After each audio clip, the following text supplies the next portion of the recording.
விஜய் வந்து சிஎம் ஆகக்கூடாது, போருக்கு வரக்கூடாது, அதை தடுக்கிறதுக்கு வந்து ரஜினி அங்கே போயிருக்காங்க. வேறு ஏதோ ரெண்டு பெரிய பார்ட்டியை வந்து சேர்க்கணும்னு சொல்லி பேசுகிறாங்க அப்படின்னு சொல்லி விமர்சனங்கள் வெளியே வருது. அந்த சூழ்நிலையில் தான் அதெல்லாம் பேச முடியுமா? அப்படி பேசுகிற ஒரு தரங்கெட்ட ஆள் ரஜினிகாந்த் இல்லை. அது வந்து தெளிவுபடுத்துகிறார். ரெண்டாவது வந்து நான் அவர் வந்து வாழ்த்து சொல்லலை, ஏர்போர்ட் போகும்போது வாழ்த்து சொல்லலை. அவர் ஜெயிச்ச உடனே எக்ஸ் தளத்தில் வந்து என்னுடைய வாழ்த்துக்களை தான் வந்து அவருக்கு வந்து பதிவிட்டேன். நான் 2016 அரசியல் வர்றேன்னு சொன்ன பிறகு நான் ஏர்போர்ட்டுக்கு போகும்போது யூஸ்வலாக அங்கே இருக்கிறவங்க அந்த போர்டிங் கார்டு வாங்கிறதுக்கு இருப்பாங்க. அவங்களுக்கு கேட்குறது தான் வழக்கம், மீடியா யாராவது இருப்பாங்களா அப்படின்னு. அதே இதில் வந்து மீடியா யாராவது இருப்பாங்களான்னு கேட்டேன். பெங்களூர் போகும்போது மீடியா யாரும் இல்லைன்னு சொன்னாங்க. சரிங்க சொல்லி நான் போயிட்டு இருக்கும்போது திடீர்னு ஒருத்தர் ஒரு மீடியா ஆள் மாதிரி தெரியல எனக்கு.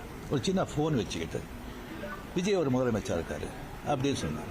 நான் என்ன செகண்ட் ஷாக், அது மீடியா மாதிரியே தெரியல எனக்கு. ஃபோன் வச்சுக்கிட்டு நான் அப்படியே பார்த்து சிரிச்சு நான் போயிட்டேன். அதுக்கு வந்து வாழ்த்துக்கள் சொல்லலை அப்படின்னு சொல்லி அதுக்கு ஒரு விமர்சனம். இன்னொன்று வந்து விஜய் மேலே எனக்கு பொறாமை அப்படின்னு. நான் அரசியல் வந்து இல்லை, அரசியல் நான் இல்லைன்னு சொல்லி விலகி ஆச்சு. அரசியல் நான் இல்லாத போது அவர் மேலே எனக்கு ஏன் பொறாமை? ஒருவேளை கமல்ஹாசன் ஏதாவது முதலமைச்சர் தான் எனக்கு பொறாமை வந்திருக்குமோ என்னமோ தெரியாது. அப்போ கூட வந்திருக்காது. கிடைக்காம இருக்கிறது கிடைக்காது. ஸோ இன்னொன்று வந்து எனக்கும் விஜய்க்கு வந்து எனக்கும் விஜய்க்கு வந்து ஒரு ஜெனரேஷன் கேப், கிட்டத்தட்ட 25 years டிஃப்ரென்ஸ். நான் முதலையே சொல்லியிருக்கேன். நான் வந்து விஜயை வந்து நான் இதை கம்பேர் பண்ணிக்கிட்டா அது எனக்கு நல்லதில்லை, கெட்ட பேர். விஜய் என்னை பற்றி கம்பேர் பண்ணிட்டா அவருக்கு நல்லதில்லை. சின்ன வயசுலேருந்து அவர் பார்த்துட்டு இருக்காரு. அவர் சிஎம் ஆனதில் எனக்கு என்ன போகிறாங்க? அது இவ்வளோ சின்ன வயசில் 52 வயசில் எம்ஜிஆர் என்டிஆர் சாதனை பண்ணுறதை விட அதை விட ஜாஸ்தி. கம்ப்ளீட்டாக சென்டர் பிஜேபி எவ்வளோ பெரிய பவர்ஃபுல் சென்டர். இங்கே ரெண்டு பெரிய கட்சிகளை எதிர்த்து தனி ஆளை வந்து ஜெயிச்சிருக்காங்க. அது நம்ம சினிமா இண்டஸ்ட்ரியிலேருந்து. எனக்கு அது பொறாமை இல்லை, ஒரு ஆச்சரியம் கலந்த ஒரு சந்தோஷம்.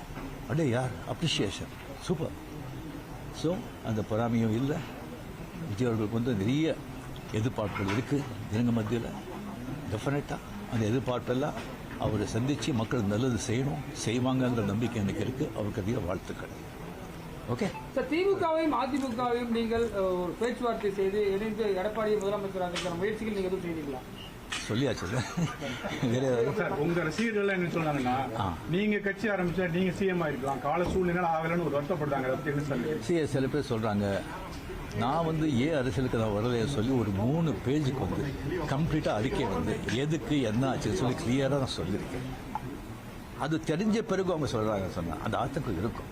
இல்லை சொல்ல வரல. அது தெரிஞ்ச பிறகும் ஏன் வரலன்னு சொன்னாங்கன்னா எனக்கு வந்து ஒன்றும் சொல்ல தெரியல. இனிமே உங்க ரசிகர்களை கட்டமைக்கிறதுல என்ன மாதிரி இருக்கும்? நான் முதலியே சொல்லியாச்சு. அவங்க எந்தெந்த பார்ட்டி எந்தெந்த விஷயம் பண்ணுறீங்களோ அதை நீங்கள் தாராளமாக நீங்கள் போங்க அப்படின்னு முதலியே நான் சொல்லியாச்சு. எத்தனை மாட்டியும் நான் சொல்லுவேன், நீங்களே சொல்லுவேன். ஆக்ட் பண்ணுறாங்களே சொன்னால் அரசியல் வேறு, ஆக்ட் பண்ணுறது வேறு. ஆக்டிங் சொன்னால் ஹெல்த் வந்து எப்போ இதாவது ஆக்ட் பண்ணலாம், நீங்கள் வரலாம். அப்படியே அதை பாதித்த கூட ஒரு பொட்டிதர் பாதிப்பாங்க. அரசியல் விஷயம் பெரிய ரெஸ்பான்சிபிலிட்டி. கோடி மக்கள் அவ்வளோ ஈஸி இல்லை. இப்போ நேற்று கமல் சார் வந்து சந்திச்சு 6 கோரிக்கை விட்டுருக்காரு திரையுலகத்தை பற்றி. நீங்க வந்து சிஎம் சந்திச்சு திரையுலக பத்தின கோரிக்கைகள் ஏதாவது முன்வைக்கிறதுக்கு ஐடியா இருக்கா? இல்லைங்க. இப்போ அது சினிமா இண்டஸ்ட்ரியிலேருந்து நடிகர் சினிமா போயாச்சு, ப்ரொடியூசர் கவுன்சில் பார்க்க போறாங்க, கமலும் போயாச்சு. மறுபடியும் வந்து சும்மா சம்பிரதாயிகமான போய் பார்க்கறதுக்கு எனக்கு பிடிக்காது. முதல் முறையாக ஆட்சிக்கு வந்திருக்கக்கூடிய விஜய் அவர்களுக்கு உங்களுடைய அறிவுரை ஆலோசனை என்ன? எதிர்பார்ப்பு ரொம்ப ஜாஸ்தியாக இருக்குங்க. அது டெஃபினட்டாக அது பூர்த்தி செய்வாங்க நம்பிக்கை எனக்கு இருக்குது. பட் ஒன்று, மக்கள் நம்ம வந்துட்டு ஒரு 2 வருஷம் அவரை விட்டுருணும். 2 வருஷம் விட்டுருணும். இன்னொன்று வந்து அவருடைய தொண்டர்கள் ஆகட்டும், ரசிகர்கள் ஆகட்டும், ஜாகிரதையாக வந்து நடந்துக்கணும். இந்த சென்ஸ் அவர் என்ன தப்பு பண்ணால் கூட அது ஸ்ட்ரைட்டாக விஜய்க்கு தான் பாதிக்கும் அப்படிங்கிறத அவங்க மனசில் வச்சுக்கணும்.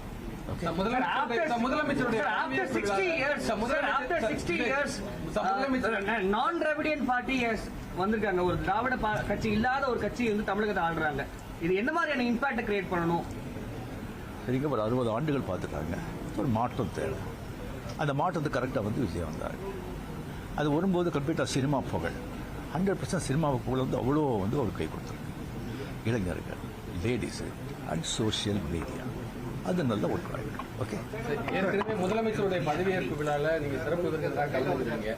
விஜய் பதவியேற்கும் போது உங்களுக்கு அழைப்பு வந்துட்டா நீங்க கலந்து கொள்ளாத போதும் அது ஒரு சமூக வலைதளங்களில் சில கருத்துக்களை முன் வச்சிருந்தாங்க. உங்களுக்கு முதலமைச்சர் அந்த ஏற்ப விழா ஸ்வீரிங் எதுல கலந்துருக்கேன் நான்?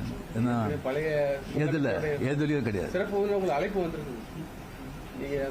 இன்னும் ஸ்வீரிங்கே பண்ணலைங்க. அது அழைப்பு நான் வந்து 96 தான் கலைஞர் இருக்கும்போதே நான் வந்து அப்போ நான் போகல. 15 டேஸ்க்கு அப்புறம் நான் வெளியே போயிருந்தேன். 15 டேஸ்க்கு அப்புறம் வந்த பிறகு கலைஞர் சார் கேட்டார், உங்களை பார்க்கணும், நான் வரட்டா நீங்கள் வரட்டிக்கலாம்? ஐயோ நானே வரேன்னு சொல்லி அவர்கிட்ட போய் நான் வாழ்த்துக்கள் சொன்னேன். அப்படி நேரடியாக வந்து மக்கள் வந்து மாற்றம் வேணும்ன்றதை இந்த தேர்தல் மூலியமா உணர்த்திருக்காங்க. 2001 நீங்க தேர்தல் கட்சி வச்சிருந்தா வெற்றி பெற்றுக்கலாம் என்ற ஒரு சொல்லப்படுகிறது. அது வந்து தவறு விட்டுமோன்னு நினைக்கிறீங்களா? இல்லை, 100% வெற்றி பெற்றுப்பாங்க, அதில் டவுட்டே கிடையாது. பட் ஆனால் அந்த பஸ்ஸை மிஸ் பண்ணிட்டீங்கன்னு நினைக்கிறீங்களா? வேறு கொஸ்டின் சார். இந்தியா லெவலில் இருக்கக்கூடிய பிஜேபி தமிழ்நாட்டில் வந்து ஏன் ஒரு சீட்டு வருது, என்ன காரணம் சார்? சார், நான் அதுக்கெல்லாம் நான் சொல்லுவேன். Okay, my heartily congratulations to Vijay. And definitely a lot of expectation is there for people. Definitely, I hope, I wish he will. அனைவருக்கும் வணக்கம்.